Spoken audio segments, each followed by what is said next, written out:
Good morning. You are listening to Dennis from Awakening in Health, and I have got the wonderful Dr. William Bay back with me this morning to give us an update on his court proceedings. Now, if anybody's been following my channel on Awakening in Health, Dr. Bay came under a lot of pressure and a lot of criticism, where to the point where he actually has been suspended in relation to practicing due to his concerns over receiving the COVID vaccine. And he has had to take his case, his concerns to numerous courts in relation to trying to battle, I guess, against the unfairness of that. So we're going to ask Dr. Bay this morning about where he is up to with that, and maybe discuss a few other issues relating to the medical system in general. So very good morning to you, William. How are you doing this morning? Yeah, good morning, Dennis. Doing well, thanks. How are you? Yeah, fantastic. Yeah, a few little technical difficulties setting up the chat, but we got there in the end. So could you please give us an update about what's going on with your current situation? Yeah, so on the 7th of June, my case in the High Court, that is Bay versus APHRA, the Medical Board in Queensland, was dismissed with costs awarded against me. That decision was made by a full bench of the High Court, and thus it was said by lawyers and the High Court that I could not appeal that decision. However, I felt that I had strong grounds to appeal that decision, that being, I believe, a mistake was made with the facts of that case. That is, that they mistook my matter for another person's matter. And so I lodged my appeal on the 3rd of July of this year. And on the 4th of July, for the first time in Australia's history, to what I understand, I was allowed to file an appeal against a decision of the full bench of the High Court. So I'm very pleased with that, and I attribute all glory to God for allowing me such a momentous victory. And what it means is that my case is live, it's going ahead, it's currently being decided even at this very moment on the papers by the full bench of the High Court again. And I'm confident that they will allow my appeal and we shall proceed. If that is the case, then the fight will go on for a number of months in the High Court, a lot of submissions back and forth until finally we come to the substantive issues, which I've been trying to argue and fight in the courts since November last year. And that is that the law that I was suspended under, that is the health practitioner regulation national law, is actually not a real law. It's not a valid law. It's actually not even a law at all. And thus, any actions that APHRA and the medical board or any boards in Australia have taken are in fact null and void. And therefore, not just my suspension, but every person's suspension and deregistration in Australia must go away. So that is what I'm aiming for, to free everybody from the tyranny of APHRA. And that's very important what you're saying there, because again, just to clarify for people who don't know that process, APHRA are very almost dictatorial body. What they say goes. And there's this presumption by health practitioners, isn't there, that we have, when they say jump, we've got to say how high. But in fact, they're not a government body. They seem to, they act like it. They've got even, I think, .gov on their details when you're communicating with them. But for them to be I guess, passing de facto laws. That's the problem, isn't it?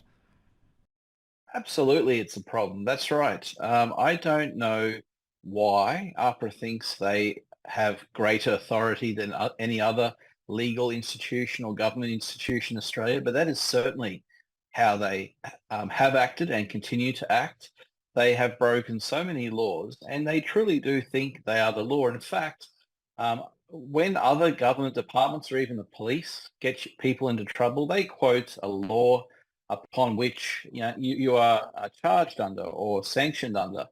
And they refer that to laws on, say, the Queensland Parliament website or the Federal Register of Legislation. But with APHRA, they refer everybody suspended or sanctioned to their own website where they have their own laws, as if they are another country almost even. And that's exactly how they've been acting. And they've said basically that the Constitution doesn't apply to doctors and that they have all the power and that High Court case law doesn't matter. The rulings of the High Court don't matter. So they are so drunk on power, they can't see clearly. And I believe that's why my case is going to be victorious, because they truly believe they are a law unto themselves. So I trust the High Court's going to bring them down.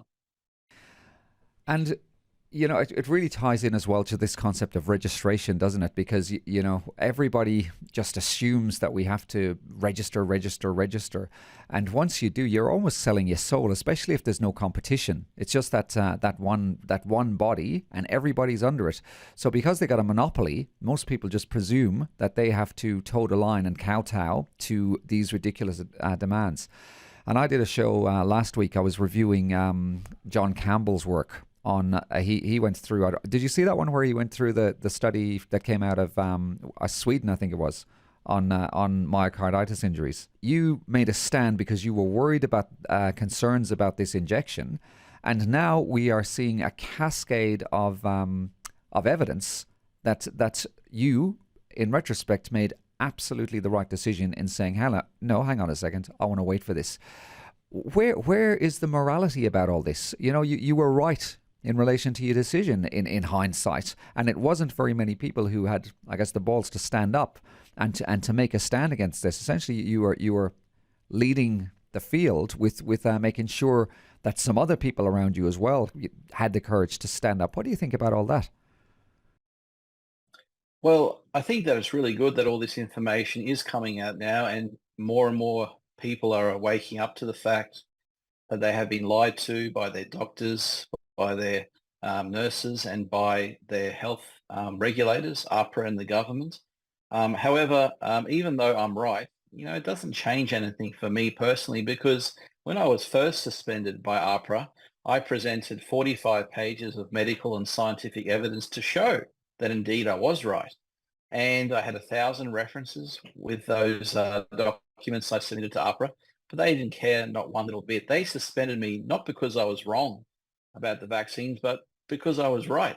So it truly is about power and suppression and politics, Dennis. And whilst it's great that the people are waking up and realizing that doctors like me weren't wrong, that's good, yes. For APHRA, they do not care. This is purely about showing who's boss. And that's why it's a struggle to the very end between them and me, because one of us is going down. If I go down, then that will be the end of resistance to APHRA in Australia, perhaps for a very, very long time, not forever. But if I win, it will mean the end of APHRA and the creation of new lawful regulatory bodies in Australia where informed consent and freedom of choice can flourish once again. Let's just focus on those two for a second. And I want to just stress that point that even at the beginning of this debacle over the last 3 or so years, I wouldn't consider myself an expert in any way, but I started very quickly stumbling across the same information that I'm sure you were looking at as well, about how unsafe and how untrialed this medication was. That's important. Now it seems to be that more of that information is hitting the mainstream. That doesn't mean to say that it wasn't out there initially, but people like myself, yourself, we were blatantly ignored when we were expressing our concerns. That's a massive collusion, isn't it, on part of health services and drug companies who are almost like a cartel around the world. For my audience on the radio station is probably a little bit more not as well informed about those things. My other audiences are, but how would you? What are your thoughts on how they whatever they is? I guess the first question might be, what are they, and how did they manage to put such a sophisticated deception together, and why would they do that? And just your opinion here, that we don't have to stick to anything hard and fast. Yeah. So powerful people have allowed the Australian people and people all around the world to be deceived by this COVID scam by operating a hierarchical, top-down, pyramidal structure to power, to command and control.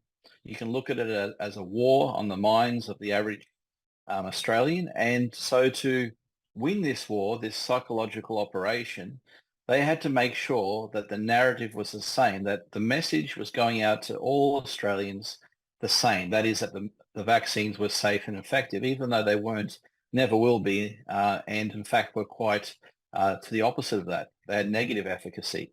So they had to make sure that the media was on their side. They had to make sure the government was on their side. They had to make sure that APHRA was on their side. And they had to make sure the doctors and nurses were on their side. How did they achieve that? Well, with APHRA, they created an illegal organisation that's not based in the Constitution. That is, it operates outside of the law. Therefore, when any doctors like myself had any problems with APHRA, you could not complain to your state health minister or your federal health minister because neither one of them had any responsibilities for APHRA because they existed outside of the law. And then with the media companies, all the journalists, even though some of them would like to have reported on what I was doing, they told me that, above them that it was just never going to happen. And the headlines would be changed or even though camera footage was recorded, it was just not going to fly. So the people in charge of everything, whether that's the World Health Organization with Dr. Tedros or Klaus Schwab and the World Economic Forum, Bill Gates, certainly I think has had a very large role to play in this with his Bill and Melinda Gates Foundation. They've sent out messages, talking points, memos to their underlings, and those underlings have sent out their memos and instructions to their underlings as well. So it filters down all the way from the top right down to the average doctor. And so when that average doctor, general practitioner or family physician receives an email like we all did on the 9th of March 2021 stating that you cannot criticize the vaccine or the vaccine program anymore, otherwise you will face discipline, regulatory action, suspension, deregistration. That is how it works. It's a conspiracy of silence that has been orchestrated by powerful people at the top of globalist organizations that's filtered all its way down to the bottom. So the way we can fix that, Dennis, is simply by exercising the power that we all hold, which is as the base of the pyramid, we actually control the whole structure, not them, because the pyramid rests on the base. It doesn't rest on the top. A few points there, William. So you are categorically saying that you had contact with journalists and they said, yes, we know your story is legit, but if we report it, it will be spun and it will be twisted in a biased way against you. Are you actually saying that? They didn't say that they would twist it. It just wouldn't get up. It wouldn't float. So they wouldn't even give it airtime. They wouldn't give it the severity of discussion. I'll give you a great example of that. When I was being filmed protesting at the AMA conference in Sydney on the 29th of July 2022, by chance there was a Channel 7 camera crew there. I don't know why. And they were filming me being ejected from the conference after I'd made my concerns about the vaccines known. And the gentleman was filming and giving his thumbs up the whole time, saying, well done, encouraging me, which was great because it was a difficult time for me being hauled out of there. And he just asked me at the end of it to not reveal his name or his identity after I was kicked out of the Darling Harbour Conference Centre. So that showed the level of fear that exists in the media and still exists to this very day. I even had an interview in front of Channel 7 headquarters here at Mount Cootha by Channel 7's, one of Channel 7's famous reporters, literally in the front of their studio, Dennis. And do you think that made the news? No, it didn't. So again, it's been a conspiracy of cover-up, of silence. It's been amazing how many people have all fallen into line, and yet it's still happening to this very day. How many doctors are out there speaking on the media to the Australian or to Channel 9, to Channel 7 today? I mean, there might be some, but again, is Channel 9, Channel 7 reporting it? No. But that is still going on to this very day, and I hope some doctors and nurses will join with me on August 16th outside APHRA offices all around the country where we hold a protest against their prohibition on informed consent, August 16th coming up very soon. Repeat that one more time, William, because that's very, very important. When and where is that again? Yeah, so we have a national day of protest outside every capital city APHRA office. Details are on my website, qpp.life, L-I-F for freedom E, /events. Also, you can go to Twitter, Dr. Billy Bay. I'll be at the one in Brisbane at 192 Ann Street on the 16th of August. The 16th of August all around the country, 11 a.m. to 2 p.m. It'll be my 1-year anniversary, Dennis, of being suspended on 45 reasons for disobeying the government and criticising the vaccine, basically. And yet They still have not released that suspension on me, despite them having no evidence and them trying to now go on fishing expeditions and open new investigations into me, including most recently, they are investigating why, if you can believe this, why was I fired from my job as a doctor? Well, the reason is because I was suspended and had no registration. So they are really scraping the bottom of the barrel now. It's a witch hunt, isn't it? Quite simply. One of the things that I know personally, doctors and nurses here that are aware of what's going on, and they are still afraid to voice their concerns. What's your feeling about the movement? Are there more people kind of, being upset? Because when we think about it, doctors and nurses, they should be the noble profession. The tenet of medicine, for example, is do no harm. So this is part of the Hippocratic Oath, as we know. I left nursing before all this stuff blew up, but I was very, very disappointed in my ex-colleagues. Some of them are fantastic people. We're not saying that all these doctors and nurses are colluding to hurt people. Far from it. They're fantastic people who really try to work in an honourable way and do the right thing. But again, my disappointment for more people not stepping up to the plate like yourself is profound. Do you think there's a shift now where more people are kind of saying, hang on a second, or is there still a huge amount of terror and people are afraid to go there? No, there's still a huge amount of terror. If a number of doctors and nurses turn up to the protest on August 16th, it may change my mind, and I hope they do turn up. But until then, I've had my colleagues contacting me saying that they're too afraid to attend that protest on August 16th, to have their face out there, to be seen by APHRA. And they know that APHRA is watching these type of things, which is scary. It truly is like Big Brother, Dennis. They even photographed me and my supporters at the last time we were at the protest and submitted it to the Supreme Court as evidence that I was exercising political speech. And the crazy thing is, like, yes, that's exactly what I'm saying to the court, that I am exercising freedom of speech and I have the right to it. And so they truly, again, believe that doctors and nurses don't have the right to speak freely. So the other doctors, my colleagues, they know that. They know that APHRA is evil, basically. And so they are hiding away to keep their heads down, keep under the radar, to protect their jobs, their families, their careers. And in some cases, there are good doctors out there who are giving informed consent to patients and telling them about the dangers of the vaccine. So you're right, not all doctors and nurses are doing the wrong thing. They are staying undercover, so to speak, and helping people avoid this most terrible of injections. But we need them. We need all of them actually to speak out, because it turns out that speaking actually is the most powerful thing, and it's what everybody's so afraid of, and it's perhaps what APHRA is so afraid of, actually. So if we were just to even 3% of us speak out altogether, this nightmare would be over overnight. I just wonder when that will happen. Hopefully soon. Welcome back to Awakening in Health. I'm here with Dr. William Bay, and he is telling me about his suspension by APHRA and really the bullying and the tyranny that they are forcing upon all health practitioners here in Australia. And from what I gather, William, and let me know what you think, but this is not just happening solely here in Australia. This is also happening in other countries. Are you aware of any similar battles, let's say in England or America, of people kind of leading the way and pushing forward like you're doing with their respective agencies there? Yeah, so this fight is a global fight. Australia seems to be the testing ground for much of this tyranny, the lockdowns and the regulatory action. But there are people in America, like Dr. Peter McCullough and Dr. Robert Malone and Pierre Corey, who face terrible, perhaps worse, maybe much worse sanctions than me. And there are doctors in England as well, Dr. David Cartland and others that have faced suspensions and problems with their speaking out. So it is a common malady across the earth where doctors are being sanctioned for speaking out. Again, this contributes to the fear of all the rank and file doctors seeing these leaders being demonized, deplatformed, deregistered, losing lots of money, and it makes doctors think, well, I don't want to be in that position.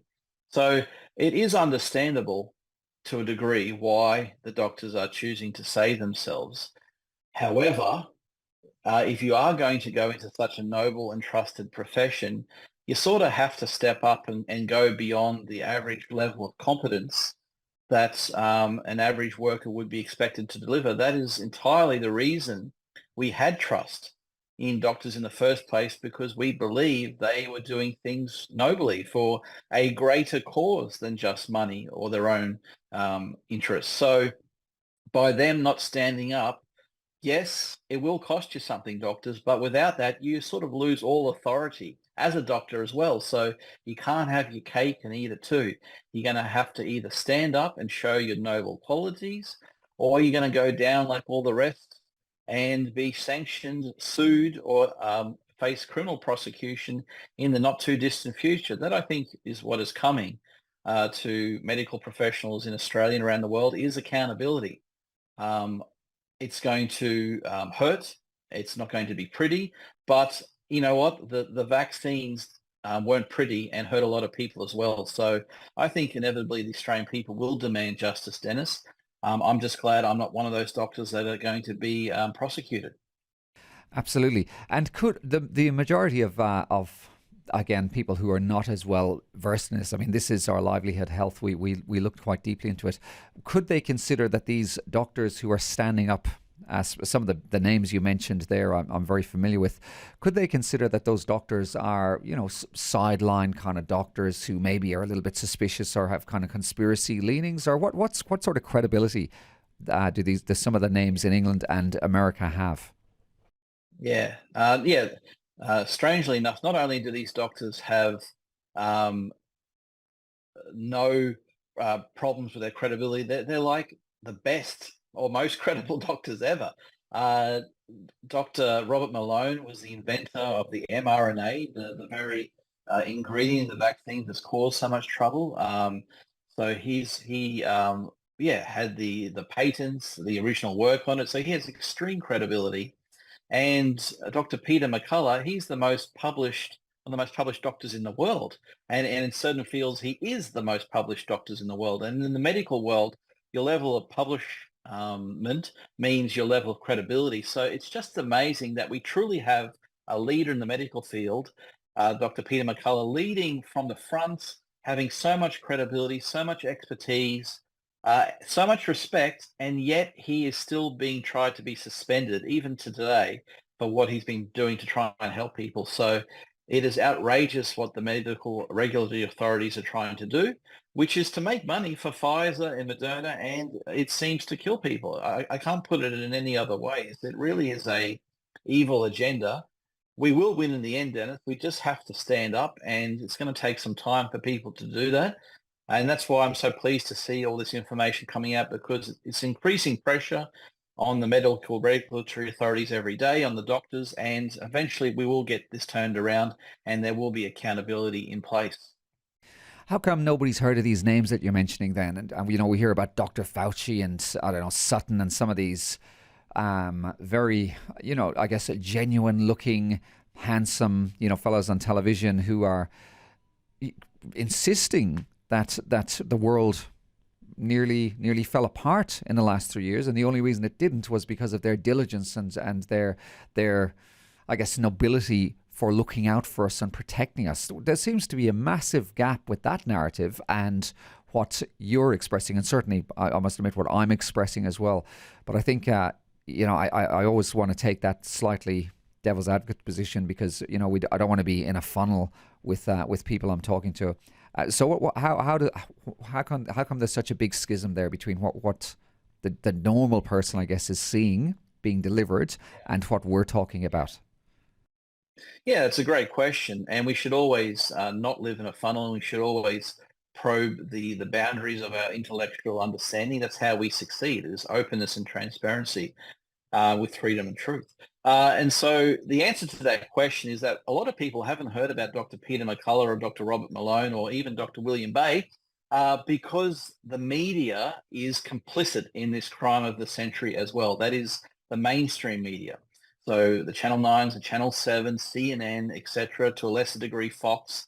other corporations, they are all in on it because they get a lot of funding from Pfizer and Moderna. Even Tucker Carlson, the lead presenter on Fox, who eventually got fired, that was one of the last things he did was reveal that they are one of the major advertisers on the network, and he was basically told as well that he couldn't speak, and that's why he got the boot because he kept talking.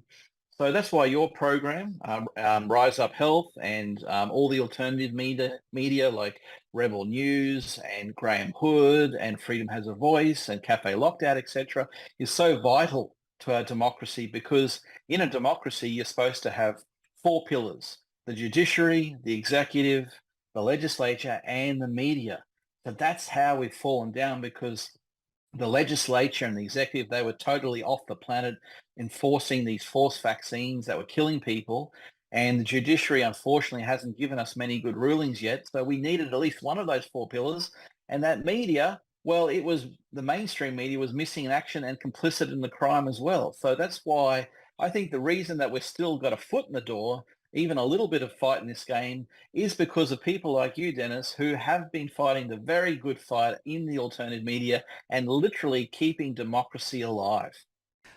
On that question, are we in a democracy at the moment? Because I talked to some guests about the smart cities and this push to really, I think, trap us in an Orwellian kind of future that I see quite blatantly. What is are we really in a democracy? 100%. I have 1000% believe we are in a democracy, but the guardians of the democracy are the very people themselves. And for too long, we have taken our democracy for granted. We have not been politically active. We have not been writing to our members of parliament. We have not been protesting enough. We have not been supporting alternative media enough. We have been accepting the lies of mainstream media too much.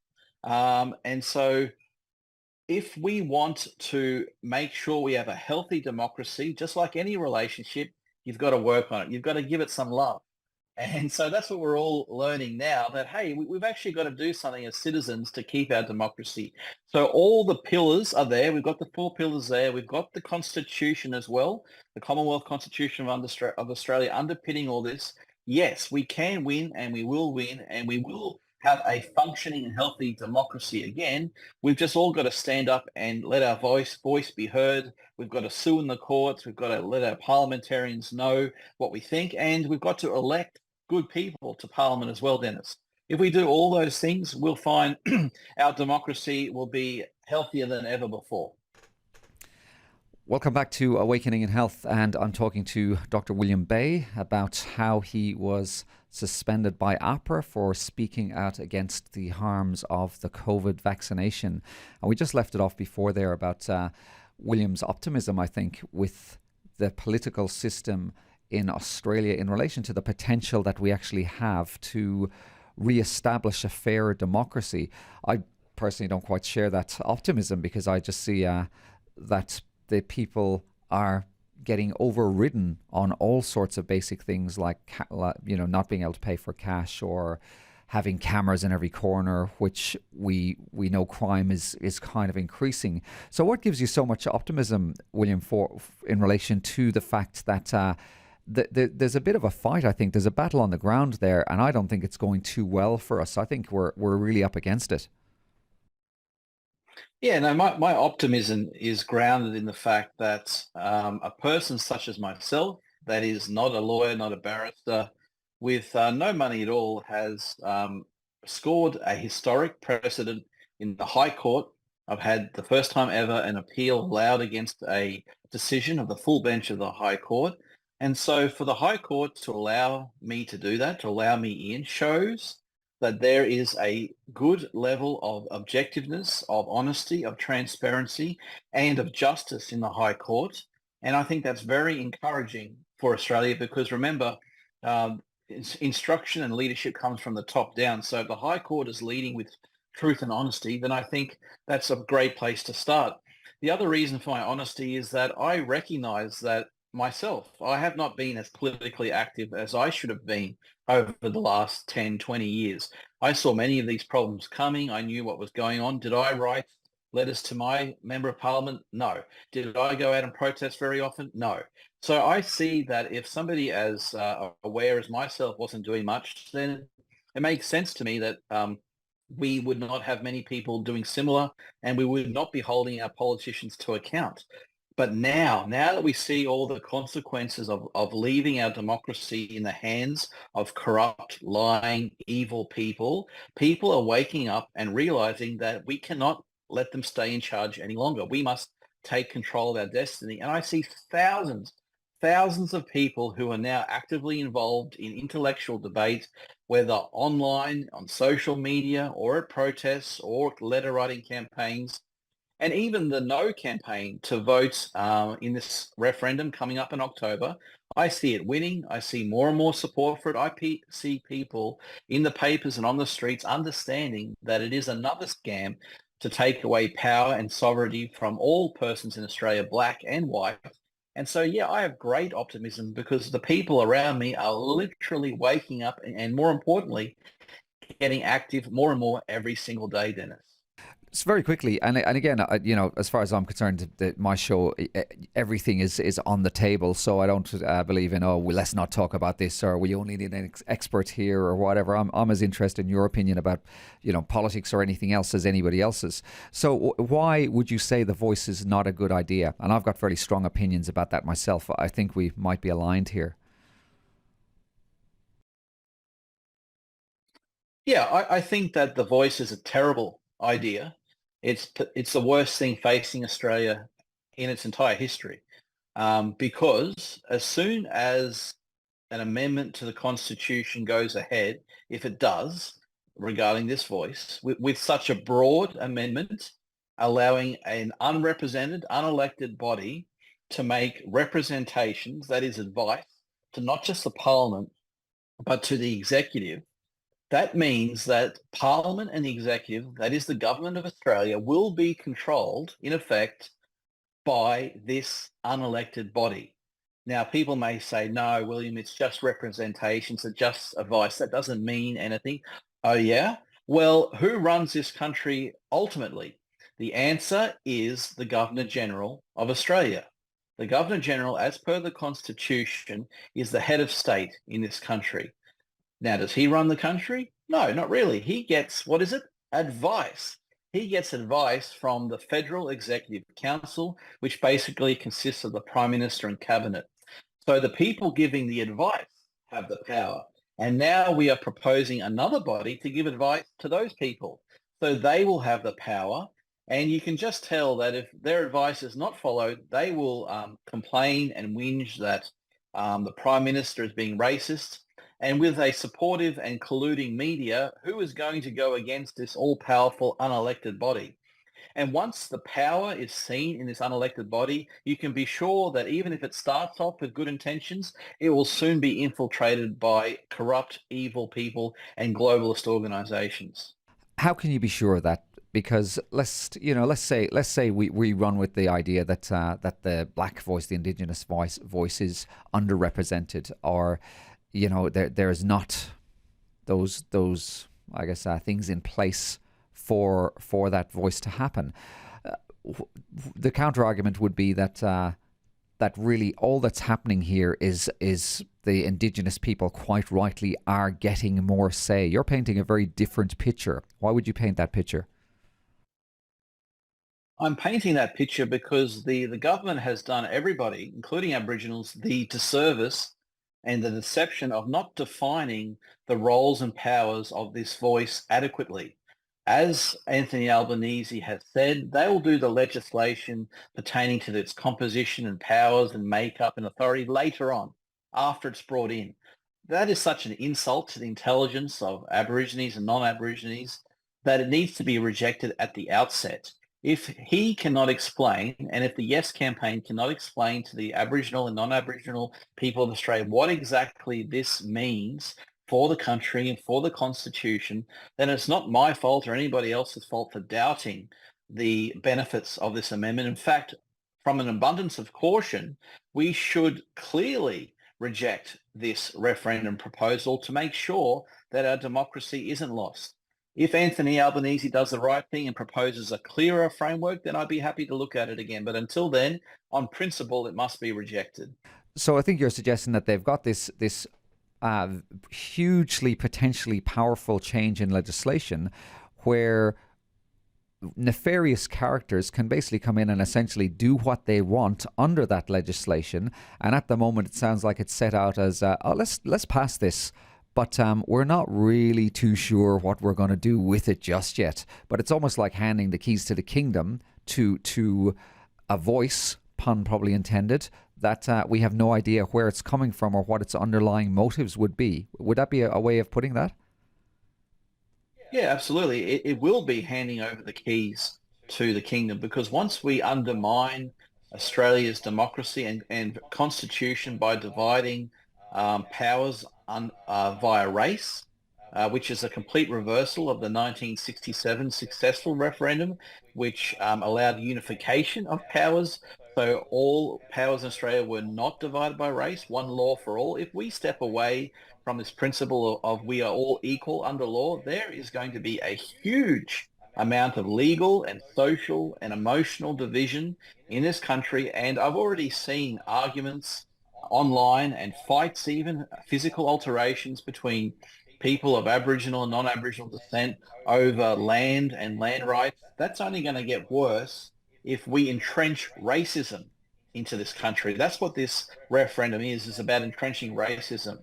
I'm not a racist. In fact, I have many Aboriginal people in my organisation, and we're holding an Aboriginal-inspired "Say No to the Voice" function in Scarborough, in Queensland, on the 19th of August this month, actually. So there's another event. There'll be speakers there, myself included, at Scarborough, 1 to 4:30 p.m. Again, that event is available on my Freedom and Truth Australia Facebook page or at qpp.live/events. Come say hi to myself. Come say hi to the other people there, including some Aboriginal leaders.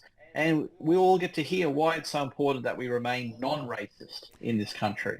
I think that's really important. What you're saying there is when we're looking at the mainstream media, again, we've just had that discussion about how controlled they are.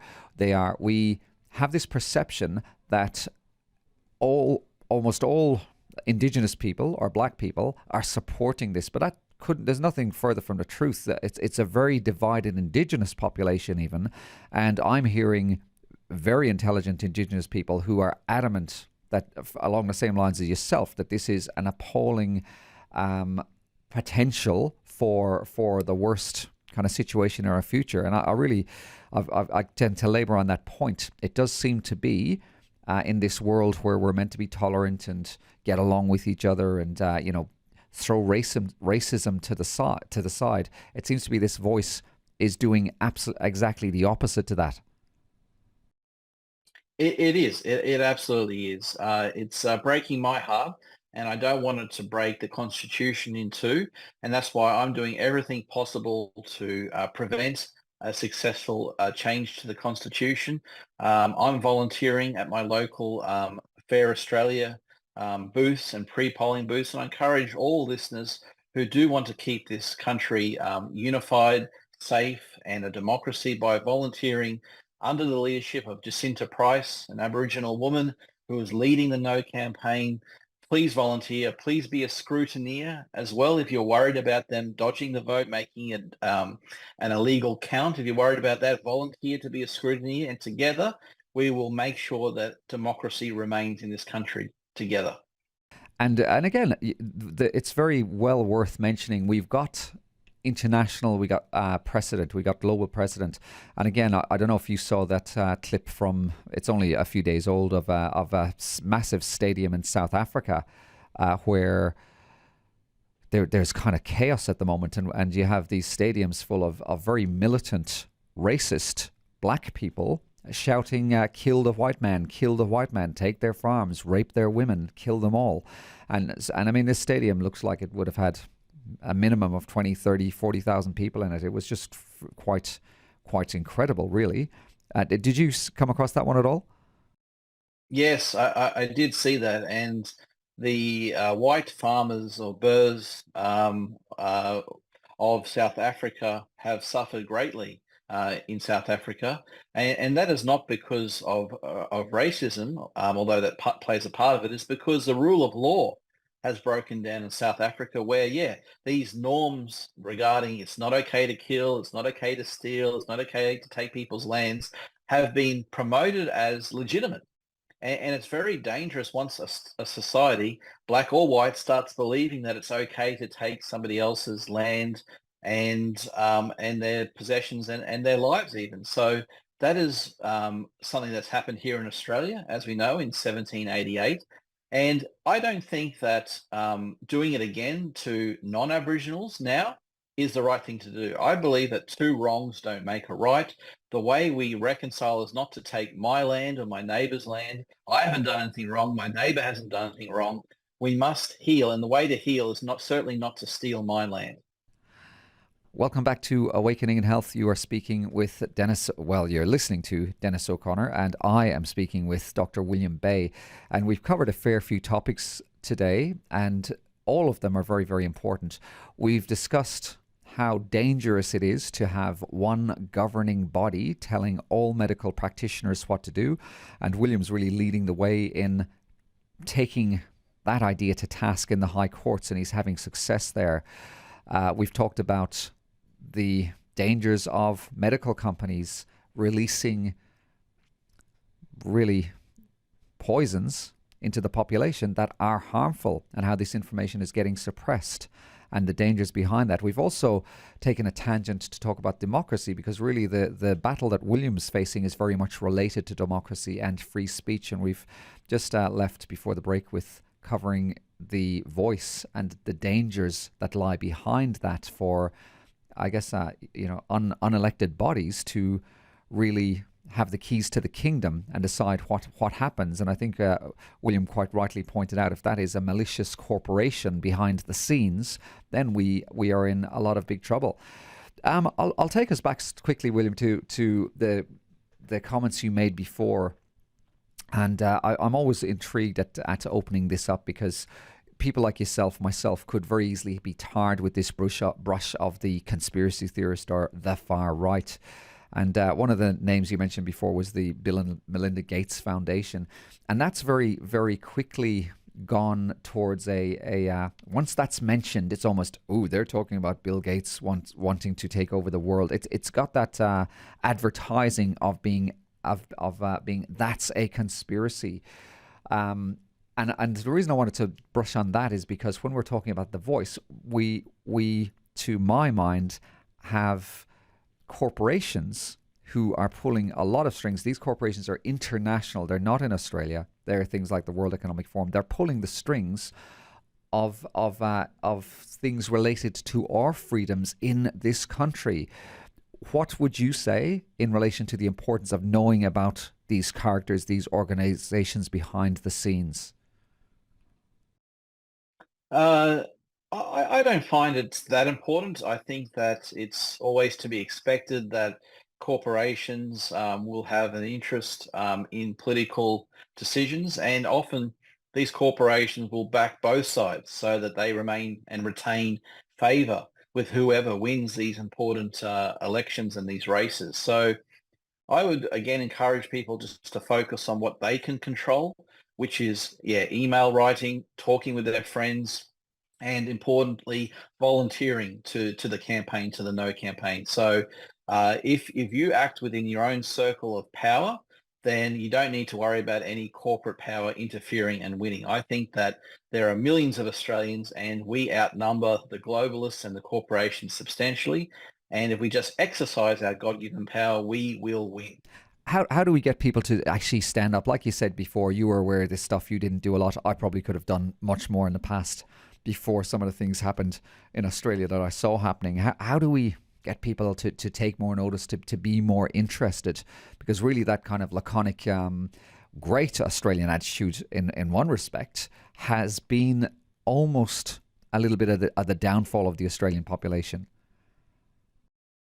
Yeah, I don't think that ultimately any person can change another, Dennis. When I started Queensland People's Protest to communicate the message that the vaccines were not safe and not effective and that the lockdowns were illegal and unconstitutional.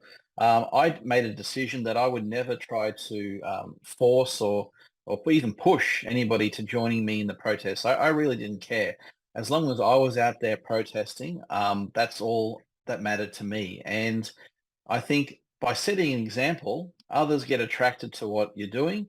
And so if you demonstrate via your own actions what you believe in, then others will wake up, I think. So some of the most powerful things people have done have just been saying no to the vaccine in their own workplaces. And other people have been shocked to see others standing up for themselves. So yeah, you don't even actually need to go out on the street or get that active. Actually, you just need to get active, yeah, in your workplace or even in your home. Yeah, those conversations with your brothers, your sisters, your family. Just speak your truth. Have that level of courage, and you will change the world. I like that a lot. So essentially, what you're saying is to stand with your convictions and really maybe contemplate on what is right and what's wrong, and don't just allow the wrong to take hold, but actually stand up against that in your own sphere of influence. Would that be a way of saying that? Absolutely, yeah. I'm a firm believer in Stephen Covey's Seven Habits of Highly Effective People, and he always taught that, yeah, to be powerful and empowered, you should act within your own circle of influence, and that is actually many things that we can do. First, you can stop having the vaccines. Then you can not push those vaccines on others, especially if you're like a manager or a HR employee in a company. And if you are working in media, you can talk about informed consent, and then you can lead by example. Yeah, there really is no need to even argue or fight with people. I don't argue with people a lot because I'm not trying to change their mind, really. I'm just trying to set an example for good and do what I think is right. And I think that's worked really well for me. And I think it'll work really well for the listeners as well. Do you think doctors should be held accountable for not giving informed consent if harm has happened as a result of these injections? Absolutely, because that is the law. The law is that informed consent must be given for any therapeutic intervention. And so if a doctor has not given informed consent, they are liable to the law. That's not my ruling or my decision or even my opinion. That is just purely the law. The great irony is that, still to this very day in the Australian Immunisation Handbook, it still says that informed consent is mandatory. And you know what? Even APHRA themselves have the